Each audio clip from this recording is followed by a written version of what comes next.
तो बेटा आज जो हम लोग टॉपिक पढ़ने जा रहे हैं उस टॉपिक का नाम है एनर्जी। ठीक है। अब एनर्जी होती क्या है? एनर्जी इज एबिलिटी और कैपेसिटी टू डू वर्क। हमको अगर कोई काम करना है, कोई भी फंक्शन परफॉर्म करना है, तो उसके लिए हमारे शरीर में एनर्जी होना बहुत ज़्यादा जरूरी है। ठीक है। तो एनर्जी है क्या? एनर्जी है इट इज एबिलिटी और कैपेसिटी, ठीक है, टू डू वर्क। तो काम करने की जो क्षमता होती है वही हमारी क्या है? एनर्जी है। तो एबिलिटी और कैपेसिटी टू डू वर्क, ठीक, ये क्या कहलाती है? ये एनर्जी कहलाती है। अब बात दूसरी करी जाएगी कि एनर्जी जो है ये कैसी क्वांटिटी है। ठीक है। तो आपको याद रखना है इसके पास कोई फिक्स डायरेक्शन नहीं होता, तो इसको हम लोग स्केलर क्वांटिटी में इंक्लूड करेंगे। तो दूसरी बात क्या हो गई कि energy is a scalar quantity. तीसरी बात क्या आती है? तीसरी बात आती है एनर्जी की एसआई यूनिट क्या होती है। तो जो वर्क की एसआई यूनिट होती है वही एनर्जी की भी एसआई यूनिट होती है, और वो क्या है? वो है जूल। ठीक है। तो joule is the SI unit of energy. अब एनर्जी कई टाइप की होती है। एनर्जी में हम ये नहीं कह सकते एनर्जी सिर्फ 2 टाइप की होती है, 3 टाइप की होती है, 50 टाइप की होती है। एनर्जी के बहुत सारे टाइप्स हैं। ठीक है। जैसे इलेक्ट्रिकल एनर्जी हो गया, जैसे हम लोग इलेक्ट्रिसिटी से हमेशा जूझते रहते हैं, हमारे आसपास बहुत सारी इलेक्ट्रिकल एनर्जी है। आप लोग ने जनरेटर देखा होगा। जनरेटर में क्या होता है? जनरेटर एक ऐसी डिवाइस है जो मैकेनिकल एनर्जी को इलेक्ट्रिकल एनर्जी में कन्वर्ट करती है।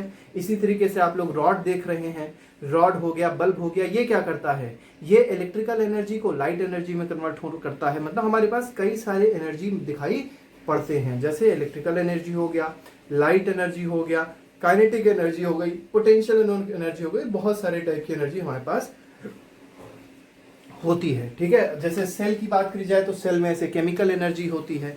अब अगर आपसे बोला गया कि अगर कोई भी बल्ब है और बल्ब को हम लोग सेल से चला रहे हैं, मान लीजिए बल्ब को हम लोग ने सेल से लाइट अप किया, ठीक है, तो हम लोग क्या कहेंगे कि chemical energy of cell is converted to light energy of the bulb. ठीक है। तो ये हमारी हो गई SI unit, that is joule. Types की बात करेंगे, देखिए क्लास 9th में जो हम लोग को मेन टाइप्स पढ़ने हैं एनर्जी के, वो 2 हैं। पहला है काइनेटिक एनर्जी और दूसरी है पोटेंशियल एनर्जी। तो first one is kinetic energy and second one is potential energy. Kinetic का मतलब क्या होता है? जब भी आपको वर्ड काइनेटिक मिले तो आप समझ जाइए काइनेटिक का मतलब है मोशन। ठीक है। जब बॉडी में मोशन होगा, जब भी बॉडी मूव कर रही होती है, जब भी बॉडी में मोशन होता है, तो जो बॉडी के पास एनर्जी होती है that is called kinetic energy. तो kinetic energy is what?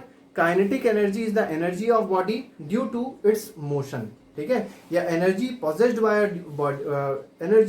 Bye body due to virtue of its motion is called kinetic energy. तो काइनेटिक एनर्जी किसकी वजह से आई? मोशन की वजह से आई। दूसरी जो एनर्जी हमको पढ़नी होगी मेन, वो होती है कौन सी energy? Potential energy. Potential P से होता है पोटेंशियल, पी से होता है पोजीशन। ठीक है। तो बॉडी की पोजीशन की वजह से जो भी एनर्जी बॉडी के अंदर होती है that is called potential energy. जैसे हम लोग अर्थ पे खड़े हुए हैं, अर्थ पे बैठे हुए हैं, जैसे भी हैं अर्थ पे, तो हम लोग के पास एक एनर्जी है। हम लोग मूव नहीं कर रहे हैं, फिर भी हमारी बॉडी में एक एनर्जी है, और उस एनर्जी को क्या बोलेंगे? Gravitational potential energy. क्योंकि हम लोग की बॉडी पे एक ग्रेविटी लग रही है, ग्रेविटेशनल फोर्स लग रहा है। वो फोर्स एक एनर्जी जनरेट करता है, मतलब उसमें एक एनर्जी यूज होती है, that is called gravitational potential energy. ठीक है। तो पोजीशन की वजह से, जैसे मान लीजिए मैग्नेट की बात करें, मान लीजिए मैग्नेट है, ठीक है, तो मैग्नेट के अराउंड क्या होती है? मैग्नेटिक फील्ड होती है। ठीक है। तो वहां पे मैग्नेटिक एनर्जी आ जाएगी। मान लीजिए हमारे पास चार्जेस हैं, चार्जेस के आसपास क्या होती है? इलेक्ट्रिक फील्ड होती है। तो अगर मान लीजिए कोई दूसरा चार्ज उसके आसपास आता है, ठीक है, तो जो एनर्जी दोनों के बीच में हो जाएगी उसको क्या बुलाएगा? उसको बुलाएगा इलेक्ट्रिकल या इलेक्ट्रोस्टैटिक एनर्जी बोला जाएगा। तो इस तरीके से हमारे पास बहुत सारे टाइप होते हैं पोटेंशियल एनर्जी के। तो पोटेंशियल एनर्जी में टाइप्स क्या हो जाएगा? जैसे हमने पहला टाइप देखा इलेक्ट्रोस्टैटिक पोटेंशियल एनर्जी बोल सकते हैं, दूसरा मैग्नेटिक एनर्जी बोल सकते हैं, मैग्नेटिक पोटेंशियल एनर्जी बोल सकते हैं, तीसरा हम लोग बोल सकते हैं ग्रेविटेशनल पोटेंशियल एनर्जी, जो एक्सेलरेशन, ये जो ग्रेविटी की वजह से, जो ग्रेविटेशनल फोर्स की वजह से है।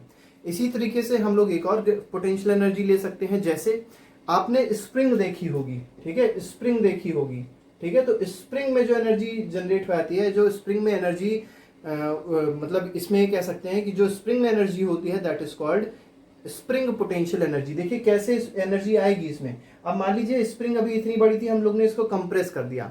जब हम लोग स्प्रिंग को कंप्रेस करते हैं और अचानक से छोड़ देते हैं, क्या होता है? स्प्रिंग वापस आ जाती है अपने पोजीशन में। जब कंप्रेस किया तो हुआ क्या? इसके अंदर एक एनर्जी स्टोर हो गई, ठीक है, इसके अंदर क्या हो गई, एक एनर्जी स्टोर हो गई, और कौन सी energy, that energy is called spring potential energy. ठीक है, spring potential energy is stored inside a spring, जिसकी वजह से जो भी बॉडी होगी या जो भी स्प्रिंग होगी वो आगे अपने आप से बढ़ जाती है इस एनर्जी की वजह से। ठीक है, तो इस तरीके से हमारे पास कई सारे टाइप मिलेंगे पोटेंशियल एनर्जी के। इस चैप्टर में जो हमको पढ़ना है मेनली काइनेटिक एनर्जी और मेनली पोटेंशियल एनर्जी के बारे में पढ़ना है। उससे पहले हम आपको बताएंगे कि what is law of conservation of energy. तो सबसे पहले समझिए कि what is law of conservation of energy.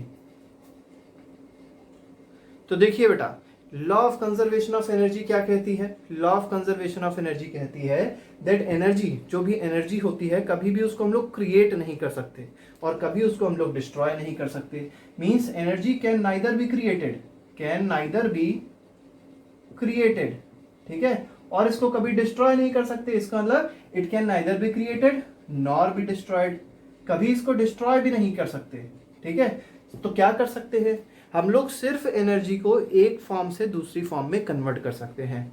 मतलब एनर्जी जो है ना उसको क्रिएट किया जा सकता है ना एनर्जी को डिस्ट्रॉय किया जा सकता है, सिर्फ एनर्जी को एक फॉर्म से दूसरे फॉर्म में कन्वर्ट किया जा सकता है। Means energy can neither be created nor be destroyed but can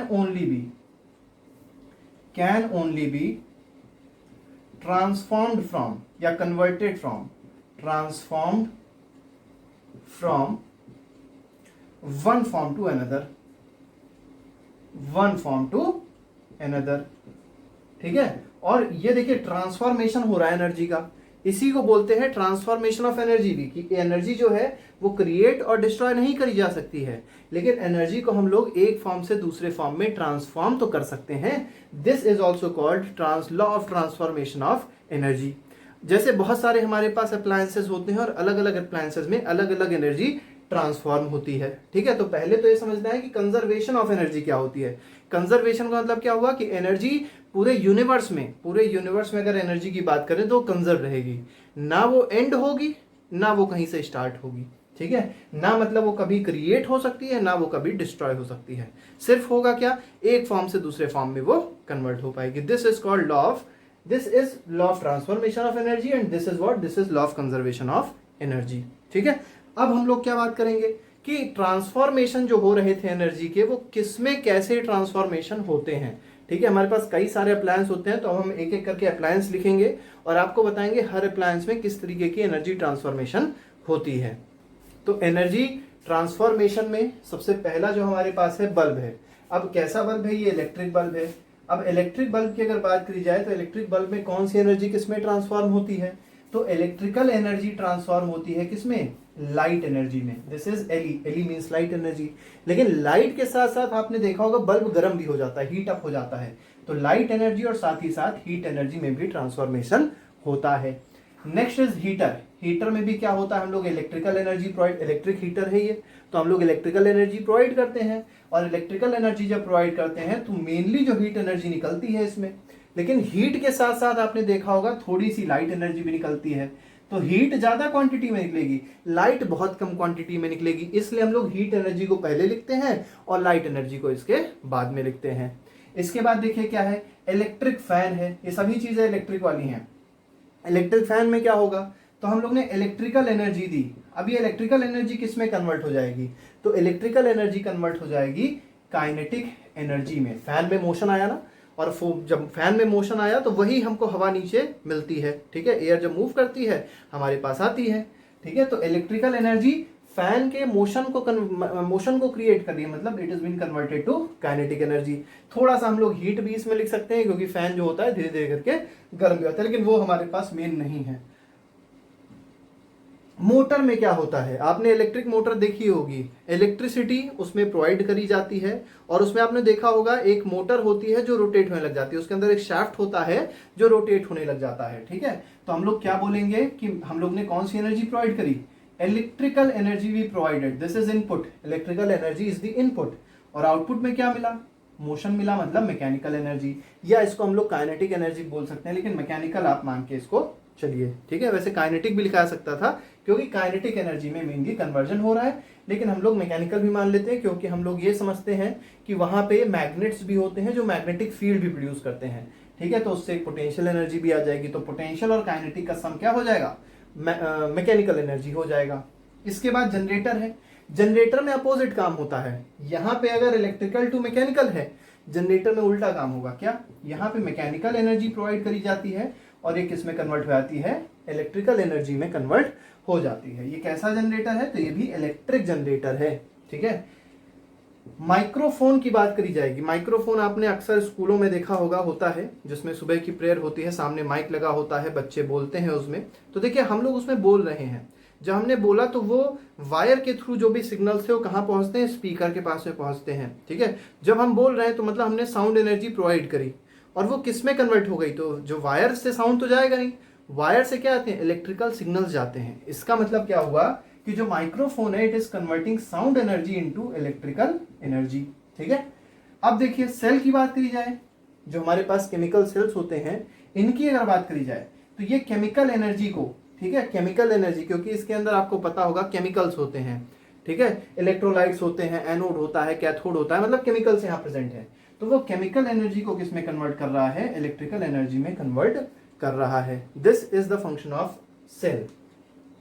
solar cell की बात करी जाए, बच्चे इसमें कंफ्यूज आते हैं। सोलर सेल में बच्चे लिख देते हैं that heat energy is being converted into electrical energy, जो गलत है। सोलर सेल का मतलब क्या है, सोलर पैनल हो चाहे सोलर सेल हो, ठीक है, इसमें कभी हीट एनर्जी आपको नहीं लेनी है। कौन सी एनर्जी लेनी है, लाइट एनर्जी लेनी है। ठीक है, सोलर एनर्जी मत लिखिएगा, light energy is converted into electrical energy. Speaker की बात करते हैं, अब देखा होगा आपने स्पीकर, अभी आपने माइक सुना, माइक में क्या था, हमने आवाज निकाली, वो वायर के थ्रू स्पीकर में पहुंची। मतलब स्पीकर के पास इनपुट आवाज नहीं है, स्पीकर के पास इनपुट क्या है, इलेक्ट्रिकल एनर्जी है। और स्पीकर आउटपुट में क्या दे रहा है, आउटपुट में ये वॉइस दे रहा है, आवाज दे रहा है, साउंड दे रहा है। मतलब क्या हुआ, electrical energy is being converted into sound energy. ठीक है, विंड मिल की बात करी जाए कि विंड मिल में क्या होता है, विंड मिल आप लोगों ने देखा होगा, इसको हिंदी में पवन चक्की कहते हैं। ठीक है, पवन चक्की इसको कहा जाता है हिंदी में। पवन मतलब हो गया विंड, चक्की मतलब हो गया मिल। अब देखिए आप लोगों ने देखा होगा ये बहुत जगहों पे होता है, बहुत बड़े बड़े से होते हैं, इनके जो फैन होते हैं बहुत बड़े बड़े से होते हैं। ये अपने आप से विंड जो आती है उससे विंड उस फैन से टकराती है, जिससे रोटेट होती है। जो फैंस है वो रोटेट होते हैं, और फैंस के रोटेशन के साथ साथ एक शाफ्ट कनेक्टेड होता है जो जनरेटर से कनेक्टेड होता है। उस जनरेटर में रोटेशन आता है, जनरेटर जो शाफ्ट का होता है, शाफ्ट का जनरेटर होता है, ठीक है, वो रोटेट होता है और उससे इलेक्ट्रिकल एनर्जी जनरेट होती है। मतलब क्या हुआ कि विंड मिल में जो विंड एनर्जी है, ठीक है, या ये कह सकते हैं जो विंड एनर्जी को हम लोग क्या बोलते हैं, काइनेटिक एनर्जी, चलिए बोल देते हैं। तो काइनेटिक एनर्जी ऑफ जो एयर मॉलिक्यूल्स हैं, एयर मॉलिक्यूल्स की जो काइनेटिक एनर्जी थी, या जो काइनेटिक एनर्जी थी, वो किस में कन्वर्ट हो गई, इलेक्ट्रिकल एनर्जी में कन्वर्ट हो गई। ठीक है, इसके बाद बात करते हैं हाइडल पावर प्लांट की। अब हाइडल क्या होता है, तो हाइडल पावर प्लांट को समझने के लिए आपको डैम समझना पड़ेगा। देखिए होता क्या है, जब रिवर फ्लो होती है तो रिवर का हम लोग रास्ता बदलते हैं और एक जगह जाके पानी को स्टोर करते हैं, और जहां पे पानी स्टोर किया जाता है वहां पे एक डैम बना देते हैं। ठीक है, डैम क्या होता है, डैम एक तरीके से बाधा होती है जो पानी को आगे जाने से रोकती है। अब जब पानी आगे नहीं जा पाएगा तो पानी की हाइट अचानक से बढ़ने लग जाएगी, मतलब पानी की हाइट धीरे धीरे करके बढ़ेगी। अब पानी की हाइट जब बढ़ी, ठीक है, तो वो जो गेट होता है, जो डैम होता है, उसमें छोटे छोटे से गेट्स होते हैं, गेट्स खोल दिया जाता है। जैसे मान लीजिए हमारे पास ये है, ठीक है, पानी की हाइट जो थी, मान लीजिए रिवर की जो हाइट थी वो यहाँ तक पहुंची, और हमने क्या किया, जब पूरा यहाँ तक पहुंच गई हाइट, तो हम लोग ने ये वाला जो एक गेट था, मान लीजिए एक कोई भी चीज थी, इसको हम लोग ने खोल दिया। जैसे ही इस गेट को खोलेंगे, जैसे ही हाइट वाले गेट को खोलते हैं, तो क्या होता है, वाटर यहाँ से गिरने लग जाता है नीचे। ठीक है, तो वाटर हाइट से किधर गिर रहा है, नीचे गिर रहा है, और नीचे लगा क्या होता है, नीचे लगी होती है टरबाइन, टरबाइन में रोटेशन स्टार्ट हो जाता है। ठीक है, वाटर जब हाइट से गिरेगा, ठीक है, वाटर जब हाइट से गिरेगा टरबाइन पे, तो टरबाइन के जो ब्लेड्स होते हैं, टरबाइन के जो फैंस होते हैं, वो रोटेट होने लग जाते हैं, और उसके रोटेशन से इलेक्ट्रिसिटी जनरेट होती है। इसका मतलब क्या हुआ, तो हाइडल पावर प्लांट में हमारे पास मेनली पोटेंशियल एनर्जी है। ठीक है, पोटेंशियल एनर्जी किसमें कन्वर्ट हो रही है, इलेक्ट्रिकल एनर्जी में कन्वर्ट हो रही है। और कौन सी पोटेंशियल एनर्जी है, ग्रेविटेशनल पोटेंशियल एनर्जी है, क्योंकि हाइट पे थी बॉडी। जब बॉडी हाइट पे होती है, यहाँ पे वाटर हाइट पे था, तो हाइट पे जब कोई चीज होती है तो उसके पास जो एनर्जी होती है that is called gravitational potential energy. और ग्रेविटेशनल पोटेंशियल एनर्जी किस में कन्वर्ट हो रही है? इलेक्ट्रिकल एनर्जी में कन्वर्ट हो रही है। थर्मल पावर प्लांट क्या होता है? तो आप लोग देखे होंगे, कोल आपने देखा होगा जिसको कोयला कहते हैं। कोल को हीट किया जाता है, ठीक है, कोल को क्या किया जाता है? हीट किया जाता है। कोल को जब हीट करेंगे, ठीक है, कोल को जब हीट करेंगे तो वो किस में कन्वर्ट हो जाता है? वो हीट जनरेट करेगा, ठीक है। और कोल के पास कौन सी एनर्जी है? हीट एनर्जी है। तो हीट एनर्जी किस में कन्वर्ट हो जाएगी? हीट एनर्जी कन्वर्ट हो जाएगी इलेक्ट्रिकल एनर्जी में, ठीक है। इलेक्ट्रिकल एनर्जी क्यों ले रहे हैं? हालांकि उसमें काइनेटिक एनर्जी भी आ रही है और पोटेंशियल भी आ रही है, लेकिन हम लोग को फाइनल एनर्जी देखनी होती है कि जो थर्मल पावर प्लांट है उससे फाइनली हम लोग कौन सी एनर्जी जनरेट करते हैं। तो जो फाइनल जनरेशन एनर्जी का होता है that is of electrical energy. हालांकि जब थर्मल पावर प्लांट होता है तो उसमें से स्टीम निकलती है, वाटर को बहुत ज्यादा गर्म किया जाता है, इतना गर्म किया जाता है कि वो स्टीम में कन्वर्ट हो जाता है, और वो स्टीम हाई प्रेशर से बाहर निकलती है, और जहां से निकलती है वहां पे लगे होते हैं टरबाइंस, बड़े बड़े टरबाइंस लगे होते हैं। टरबाइंस रोटेट होते हैं। अब टरबाइंस का रोटेशन है, उससे हमारे पास काइनेटिक एनर्जी भी मिली, पोटेंशियल भी मिली, लेकिन हमको उस पर ध्यान नहीं देना। हमको ध्यान किस पे देना है कि टरबाइंस रोटेट होने के बाद कौन सी एनर्जी निकालेंगे, ठीक है। तो टरबाइंस के रोटेट होने के बाद जो एनर्जी निकलेगी that will be electrical energy. Same case होता है हाइडल पावर प्लांट में भी। न्यूक्लियर पावर प्लांट में देखें तो न्यूक्लियर एनर्जी होती है, ठीक है। न्यूक्लियर फ्यूजन, न्यूक्लियर फिजन नाम की चेंजेस होते हैं, एनर्जी होती है न्यूक्लियर फिजन और न्यूक्लियर फ्यूजन की, ठीक है। ये क्लास 10th में आपको सोर्सेज ऑफ एनर्जी चैप्टर में पढ़ाया जाता है, ठीक है। तो न्यूक्लियर एनर्जी यहाँ किस में कन्वर्ट होती है? मेनली इलेक्ट्रिकल एनर्जी में कन्वर्ट होती है। स्टीम इंजन की बात करें तो स्टीम के पास कैसी एनर्जी है? तो स्टीम के पास हीट एनर्जी है, ठीक है। हीट एनर्जी किस में कन्वर्ट हो गई? मैकेनिकल एनर्जी में कन्वर्ट हो गई, ठीक है। तो ये हमारे पास कुछ एग्जांपल्स थे किसके? एनर्जी ट्रांसफॉर्मेशंस के, ठीक है।